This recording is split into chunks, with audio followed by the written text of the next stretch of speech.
lei municipal, viu, professor Tiago?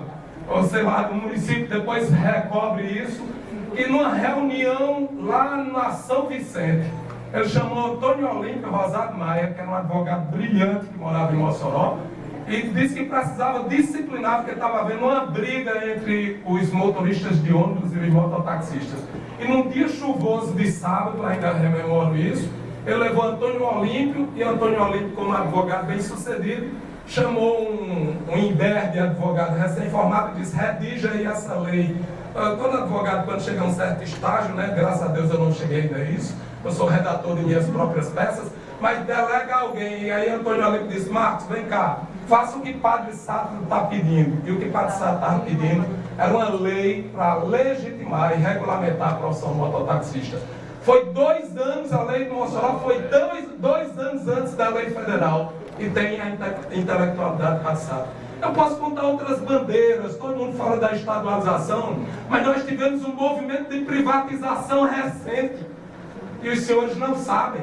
Eu escutei de desembargadores e de deputados dizendo que a UERN era uma despesa grande por Estado, e que não podia pagar. E Padre Sátiro, no seu silêncio, que não é obsequioso, não é um silêncio estridente, começou a falar com deputados.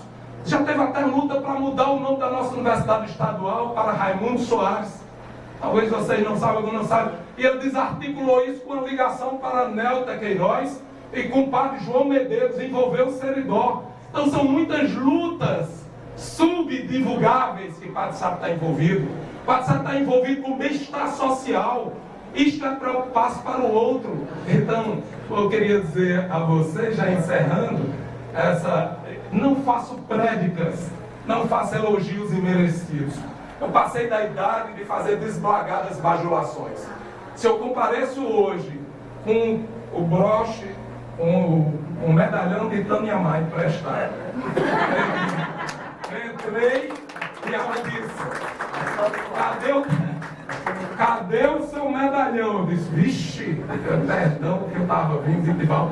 Disse: leve, mas devolva, não se faça de doido. Então, nós temos aqui vários cobradores aqui, já sabem que o medalhão não é meu e que eu tenho que devolver na saída, esse não está minha marca. Então, se eu compareço aqui hoje, queria dizer que Mossoró tem uma dívida com o Padre Sátiro. Mossoró é uma dívida impaga.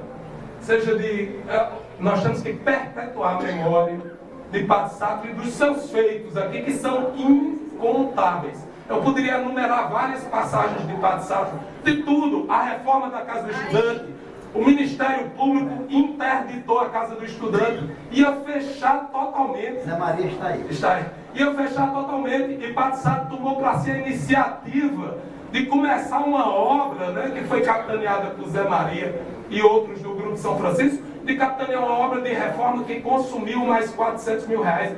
E a educação profissional, pessoal.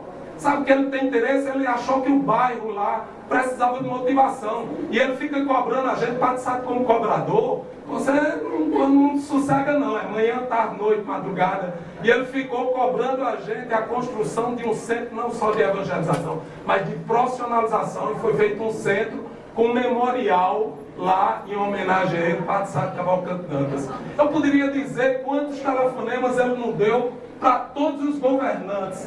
Cláudia, como prefeita, deve ter recebido vários telefonemas, Alisson também. Padre Sátiro é sem bandeiras. Ele só tem uma política, a política do bem-estar social. Só tem uma política, como deveria ser a gênese de todos os políticos. Partidos políticos não enclausuram pensamentos nem liberdades. Partidos políticos não devem clausurar aquilo que tem no homem o senso mais inato, que é o dever de amar ao próximo como a si mesmo, como é um mandamento divino. Então eu queria dizer aos senhores nesta manhã que o sacerdote se travestiu não só de educador, de sociólogo, de professor para revolucionar um povo. Se Mossoró tem uma revolução, esta revolução, posso dizer, educacional, foi a partir dos pés fincados de Padre Sátiro. Estamos vivenciando uma segunda revolução, que Padre Charles está secundando a revolução. Nós temos uma terceira revolução no setor público, que Cecília encabeçou, que a governadora tomou de conta, que é a autonomia da universidade. Muitas vezes questionado, vocês vejam só, Cecília, que eu passei por uma humilhação pública, porque eu fui na Associação dos Docentes a Fernanda estava lá, porque eu não vou muito à associação dos docentes, mas aí eu fui e um professor não me tratou como colega. Veja como a educação sofre até nas associações profissionais de professores. O professor disse, eu estou vendo algumas cabeças pintadas aqui, coroadas, que estão vindo votar contra a greve.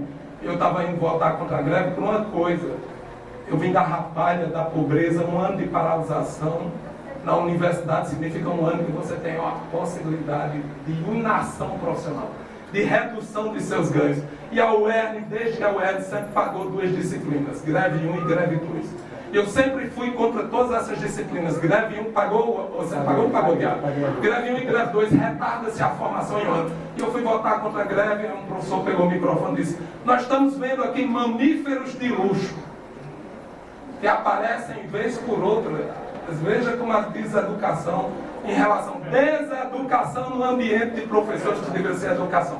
Então, eu só fiz esse paralelo para dizer o que mais carecemos no mundo de hoje é educação social, educação humanitária, educação coletiva. Os condomínios, todos os condomínios que eu vivencio, de Tibau a tudo, hoje está em guerra, um conflito, porque nós temos uma crise ética, a crise ética da falta da alteridade, a crise ética da individualidade. Eu sou eu e o resto é nada. Sabe, quebrou essa crise ética, instituiu em Mossoró o valor social da educação, instituiu em Mossoró a preocupação com o outro. Eu não vou nem contar detalhes do clero. Quando um padre é acossado ou sofre algum tipo de tribulação moral, seja como for, ele é a primeira voz altiva a prestar solidariedade. Com 90 anos de idade, ele se deslocou a Paulo César para visitar uma pessoa presa que tinha sido do sacerdócio. Nenhum outro, acho que Padre Charles pode ter ido, com menos idade, ou com 70 ou com 60, foi tão solidário. Então, numa manhã desta, numa manhã de verão, que muitos se deslocaram de Tibau para cá, fazer uma justa homenagem a Padre Sátiro não é só um dever de reconhecimento. É um dever de dizer que nós acreditamos na sociedade. É o dever de dizer que nós acreditamos na humanidade. Porque enquanto houver ainda um Padre Sátiro vivo, o mundo terá jeito. Enquanto houver um Padre Sátiro vivo, eu ainda acredito na premissa cristã evangélica de Jesus, que disse, qual é o primeiro mandamento? Amar o próximo, amar a Deus e amar o próximo como a si mesmo. Então, ave Padre Sátiro, o Senhor é imortal nos nossos corações. Obrigado ao presidente Francisco Marcos de Araújo, titular da cadeira 29 da Sejus. Quer dizer que este momento está sendo transmitido pela TCM e também pela FM 105, nosso programa lá todos os sábados, Memória Acadêmica Trajetórias, transmitindo ao vivo aqui a 105. Desde manhã que ele estava aqui, o Mito,